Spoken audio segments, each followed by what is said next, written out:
É com muita alegria que nós saudamos aqueles que estão nos visitando. Sejam bem-vindos em nome de Jesus. Os demais irmãos e amigos, abra por favor a sua Bíblia sem muita demora, lá no livro de Filipenses, capítulo 4. Nós estamos estudando o livro de Filipenses, terminando hoje o capítulo. Falarei um pouquinho no próximo domingo, na parte final desse livro, e fazendo uma recapitulação dos outros versículos, dos outros capítulos, dando destaque a alguns desses versículos. Lembrando que qual o propósito de nós fazermos esta análise textual das cartas de Paulo à igreja para a igreja de hoje? Porque a gente identificou que Paulo já estava preocupado com a igreja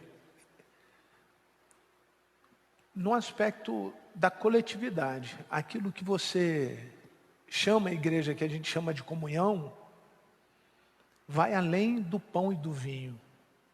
A comunhão não é no domingo. Domingo passado nós tivemos a oportunidade de celebrar a ceia, e ceia, ela tem como conceito maior comunhão.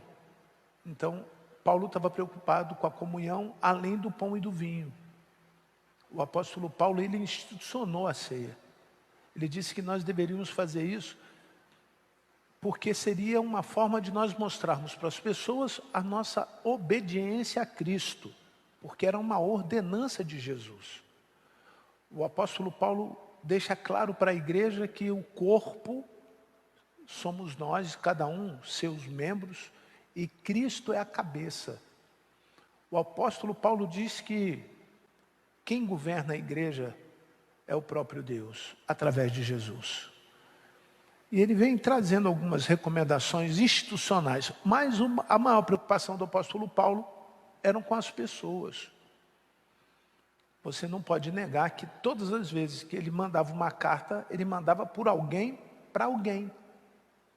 E essas pessoas que recebiam as cartas tinham como missão fazer com que quem estivesse lá entendesse as cartas de Paulo.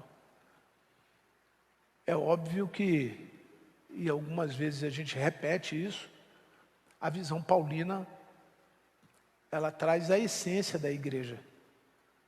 E é nela que nós estamos tentando resgatar algumas coisas que, ao longo desses 2000 anos passados, nós perdemos. Mas a preocupação de Paulo, além de confirmar a doutrina de Cristo, ensinar a liderança, cumprir as ordenanças, ele também estava preocupado em permanecer com aqueles que estavam na comunidade cristã por muito tempo. Paulo não tinha um plano B, obrigado, amado. Paulo não tinha um plano B para quem saísse da igreja. Não tem um plano B para quem sai da igreja. Quem sai da igreja se perde. Esse é o grande problema que nós temos.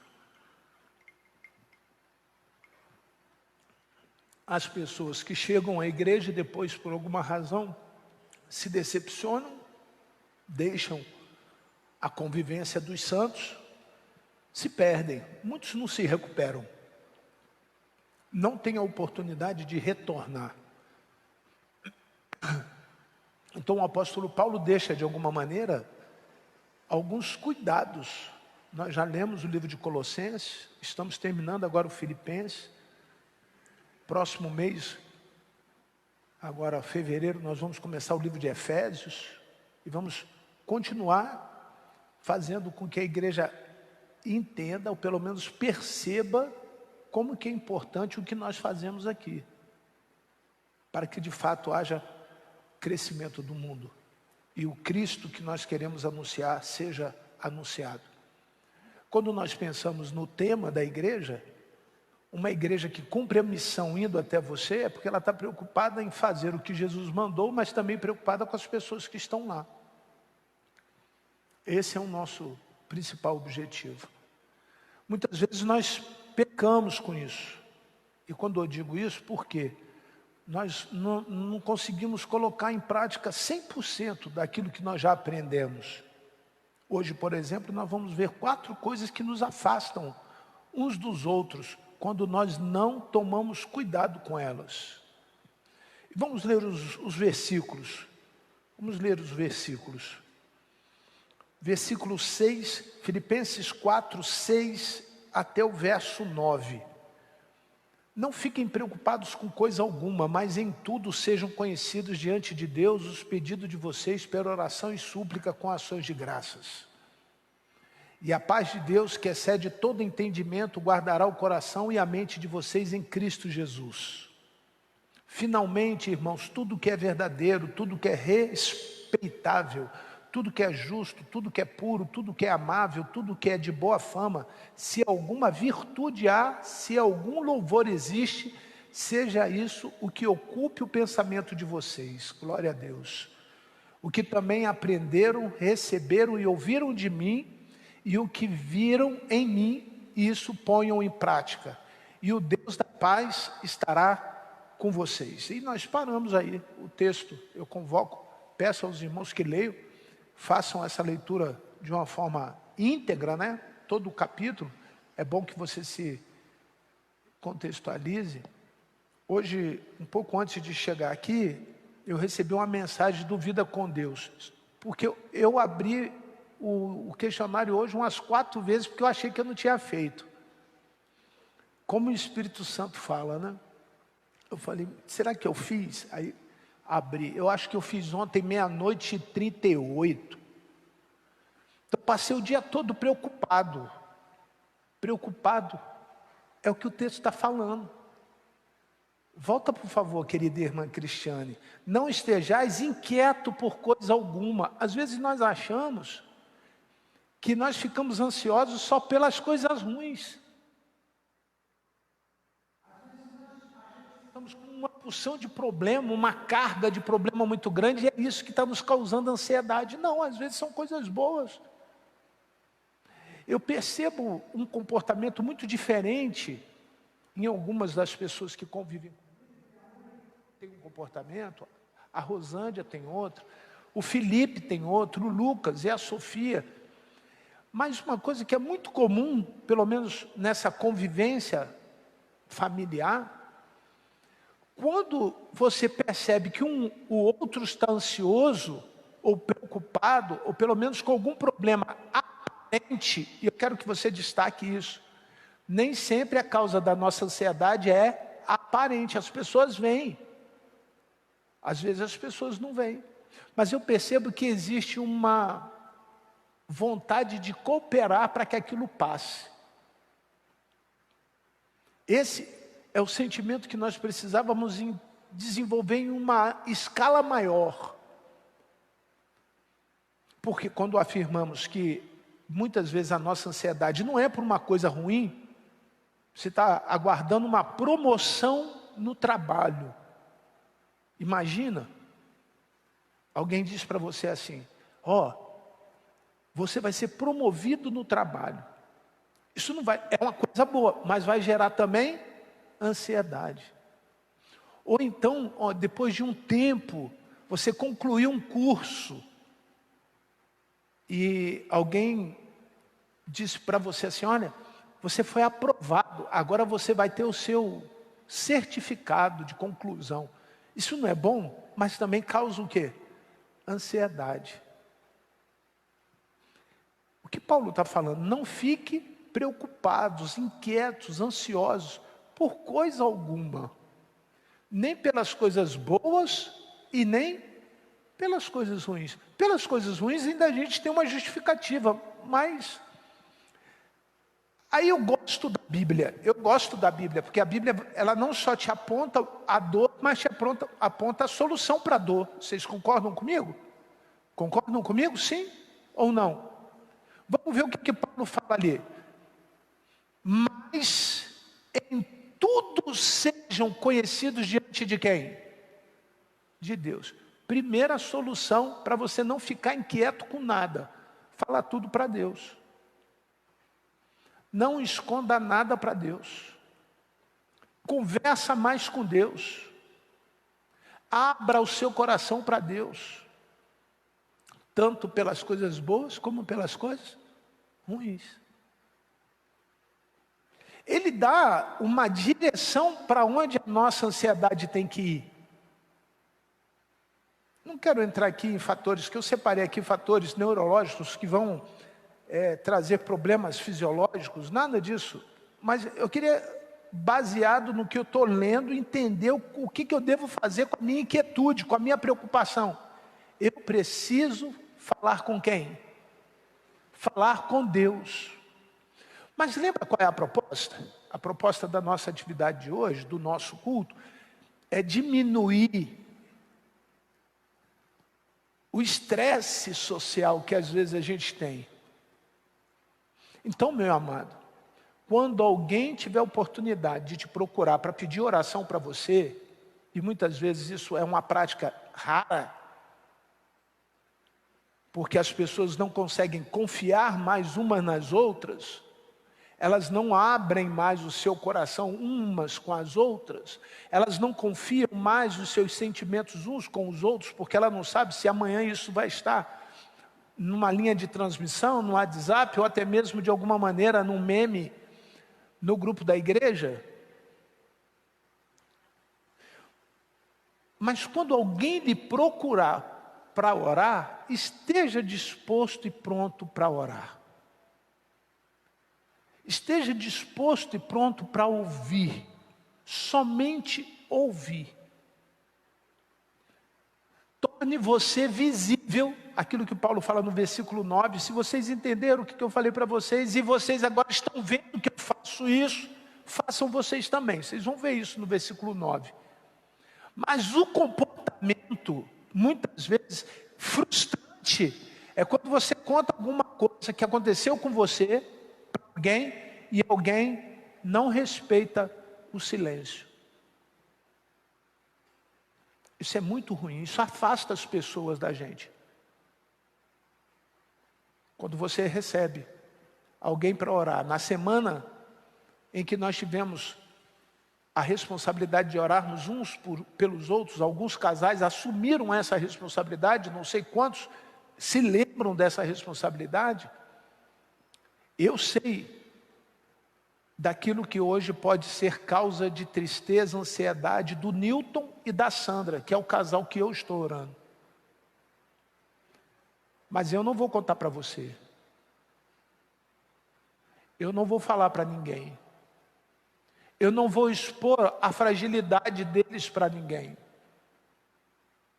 E da mesma forma, espero que eles, por me conhecerem por muitos anos e conhecerem de fato a minha vida, façam a mesma coisa.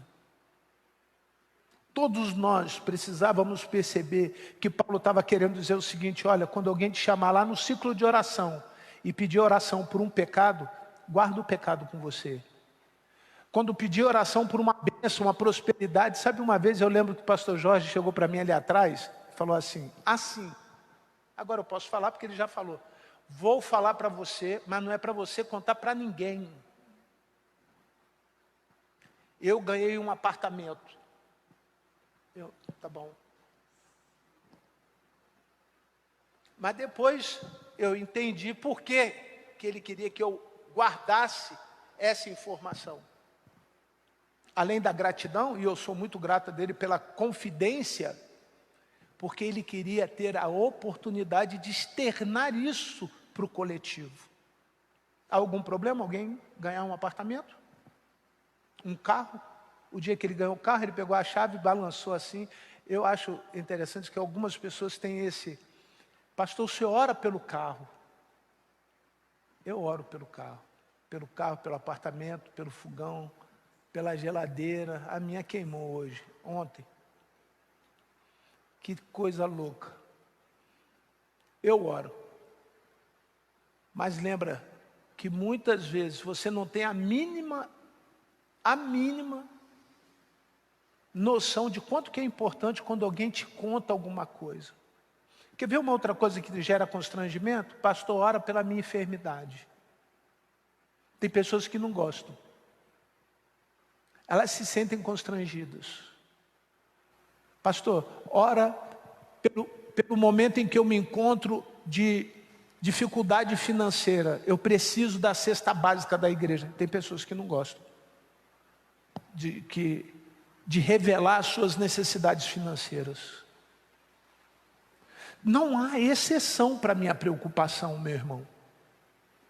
Não pode haver exceção para a sua preocupação. Então você precisa encontrar um ponto de apoio, e ali o texto diz bem claro, qual é o seu ponto de apoio. Não fiquem preocupados com coisa alguma, mas em tudo sejam o quê? Conhecidos diante de Deus os pedidos de vocês. Antes de falar com alguém, fale com Deus. Amém? E se alguém te procurar, é porque confia em você. Não traia a confiança dessa pessoa. Ore, leve a Deus. Eu tenho certeza, como nós já falamos aqui, que o Deus vai se manifestar de maneira abençoadora sobre a vida dos dois, tá? Tanto quem ora, Deus abençoa, quanto quem recebe a oração, Deus abençoa. Não tire isso do seu radar. Tem pessoas que só querem receber, mas você precisa doar também. Você precisa dar também. A segunda coisa que eu quero destacar essa noite é o verso 7.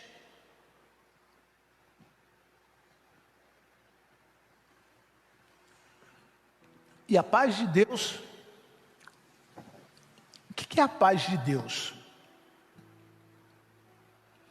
O que é a paz de Deus? E alguém vai falar assim de uma maneira muito clara. É Jesus, porque disse Jesus que ele era a paz. Eu sou o príncipe da paz. É um nome de Jesus isso. Se é um nome é porque tem essência, tem identidade, tem caráter. Se é nome, nome traduz isso. É assim. E Jesus de Deus, ou seja, e a paz de Deus. Agora, o que vem para frente, que é o problema. A gente sabe que o Deus que nós servimos tem paz. Mas agora, leiam comigo. Que excede todo entendimento. O que ele está falando? Que vai além do que eu consigo entender. Exceder quer dizer, é fora do que eu consigo enxergar. Acima do que eu possa compreender. O que causa problema é quando nós achamos que Deus está fazendo alguma coisa boa por nós. Eu vou repetir.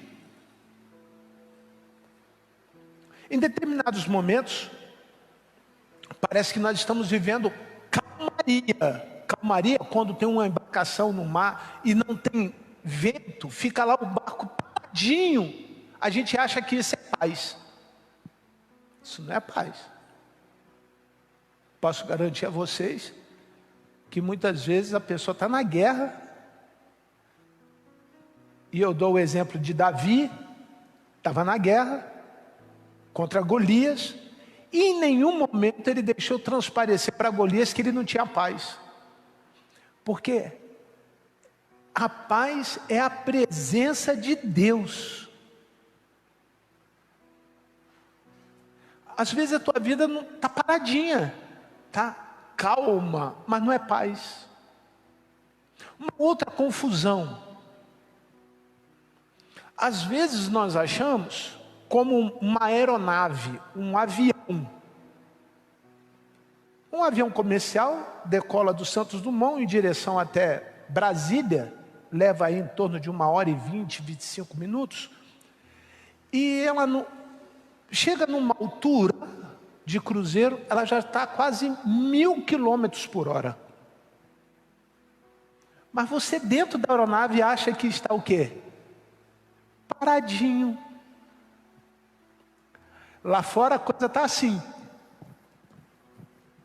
Mas você dentro, você acha que está o quê? Parado. Em ambos os casos não é paz. Nos conta um relato que minutos antes dos Mamonas Assassinas terem o seu avião colidido com uma das Colinas, em São Paulo,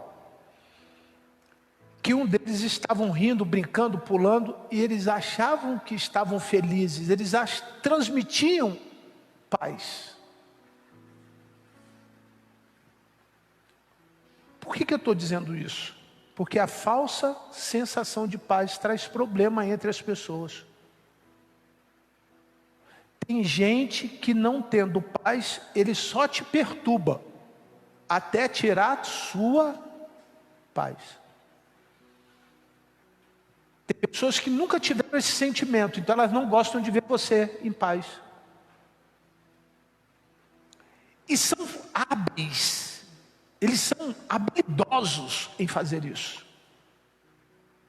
Conseguem destruir esse momento de relação única entre você e Deus, com uma facilidade muito grande. E muitas vezes a gente está no trânsito, perde a paz fácil. Eu vi isso hoje. Choveu, um táxi cortou a moto não caiu, o cara do moto parou na frente do táxi, desceu, fez o cara do táxi sair do táxi, e só não entrou em vias de fato, porque logo em seguida começou a passar uma multidão de gente, para segurar um e impedir o outro a chegar a vias de fato. Esse é só um exemplo. É que com muita facilidade as pessoas e as circunstâncias tiram a nossa paz. Aí a gente chega na igreja com um nível de estresse aqui em cima, olha, aqui em cima, sem paz. Passamos um dia infernal, inclusive tem um filme, né? Tem um filme, onde um ator pega um taco de beisebol e ele sai do carro lá nos Estados Unidos, quebrando tudo, um dia de fúria. Lembra desse filme? Ninguém compreende o que está passando na cabeça daquele homem, porque ele não aguenta. Imaginemos que então no final do dia ele iria para a Igreja Batista Central do Rio de Janeiro. Imagine, irmão, esse irmão sentado na igreja, ao seu lado, sem paz. Isso é bom ou é ruim? É assim ou é assim? Assim.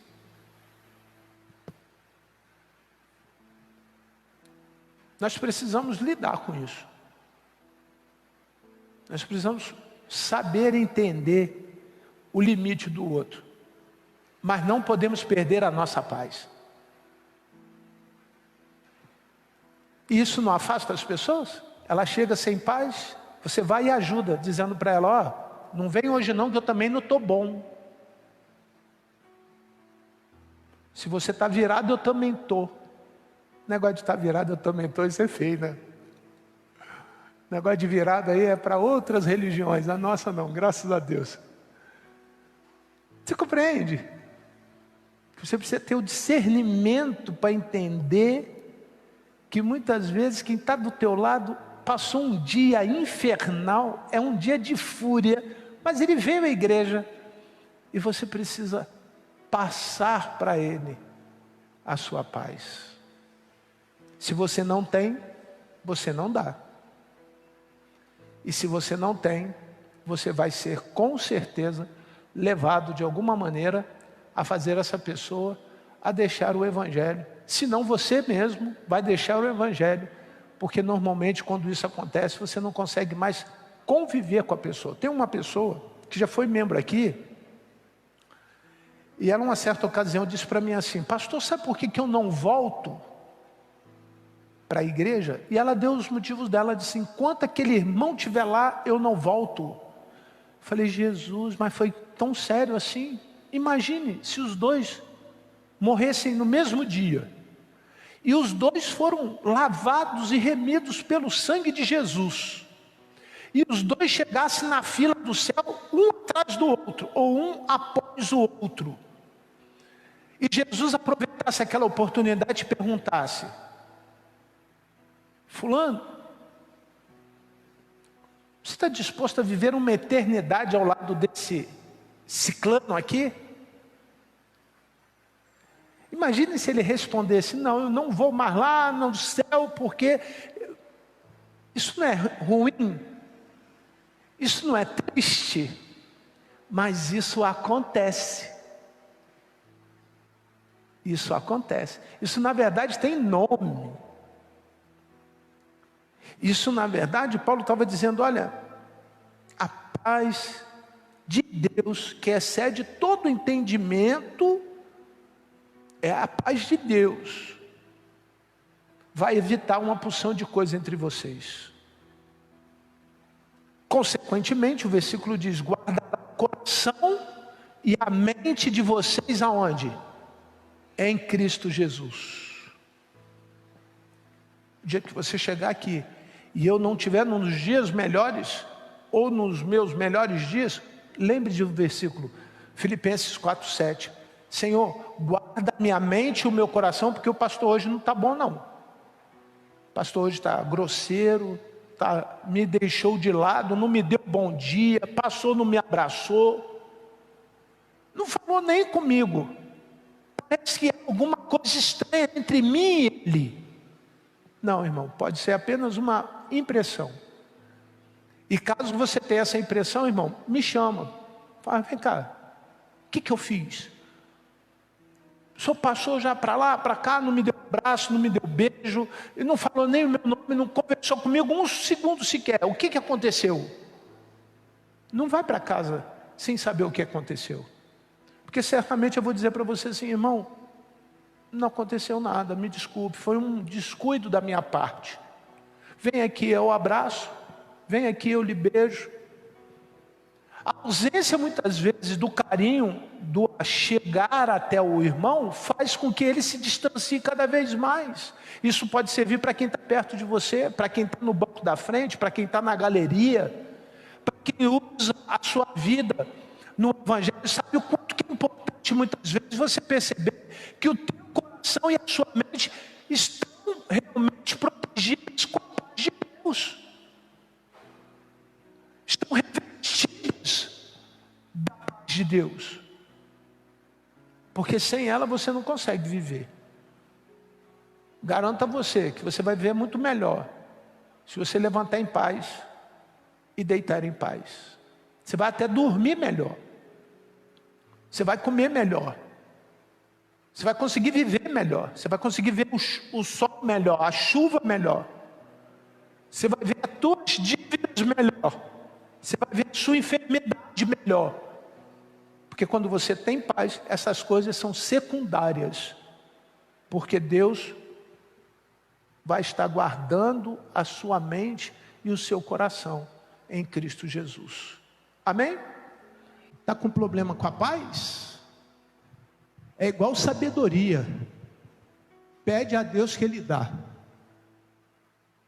Se te falta sabedoria, o que a palavra diz? Peça a Deus. A paz é a mesma coisa. Senhor, traz paz para minha casa. Deus vai mandar paz na sua casa. Senhor, traz paz no meu trabalho. Deus vai mandar paz no seu trabalho. Senhor, traz paz ao meu coração. Deus vai mandar paz no seu coração. Tudo depende só de você. Uma terceira e a última coisa. O terceiro e último cuidado. O verso 8. Quanto ao mais, irmãos, ou finalmente, irmãos. Finalmente, irmãos. Vamos lá? Leiam. Tudo que é a mentira tira a paz. Tudo que é verdadeiro, tudo que é o quê? Respeitável. A falta de respeito tira a paz. O que mais? Tudo que é o quê? Justo. Tudo que é justo. A injustiça tira a paz. O que mais? Tudo que é puro, tudo que é amável, tudo que é de boa fama, se alguma virtude há, e se algum louvor existe, seja isso que ocupe o pensamento de vocês. E a minha pergunta é a seguinte, não é uma pergunta retórica. O que é uma pergunta retórica? Eu já sei a resposta, eu não sei a resposta. Eu queria que você respondesse, então cada um tem uma resposta. E graças a Deus que cada um tem uma resposta. Por cada um ter uma resposta, eu peço que o Espírito Santo te conduza à sua resposta. A pergunta é a seguinte: você tem pensado nessas coisas que nós estamos falando? Verdadeiro, respeitável, justo, puro, amável, boa fama, virtuoso, louvor. Você tem pensado nisso? No que você tem pensado? É muito ruim quando você está do lado de pessoas que só pensam coisas ruins.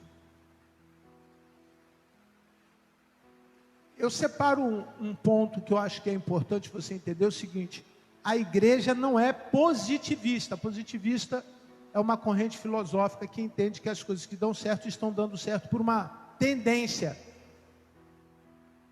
ligada ao que é bom e o que é do bem, entre outras coisas. E o negativista é também a mesma coisa que eu acabei de citar. Há uma tendência ligada ao que é ruim. Tirando o aspecto filosófico desse tema, o que é santo é bom, o que é pecado é ruim. O que é puro é bom, o que é impuro é ruim. O que é amável é bom, o que é de boa fama é bom, o que é virtude não é defeito. Não é uma questão filosófica, é uma questão comportamental. É uma questão de assumir um novo comportamento. E quando você se propõe a assumir um novo comportamento, você tem uma luta com isso, irmão. Uma luta. E é bom que você entenda isso. Quem está preocupado com a paz que você tem no coração, não é o irmão que está sentado do seu lado, não. É o diabo. Ele que está preocupado. Porque se você tem paz, você consegue ter entendimento do que Deus tem para a tua vida. E o que Deus tem para a tua vida, finalmente, irmãos, tudo que é o que? Verdadeiro.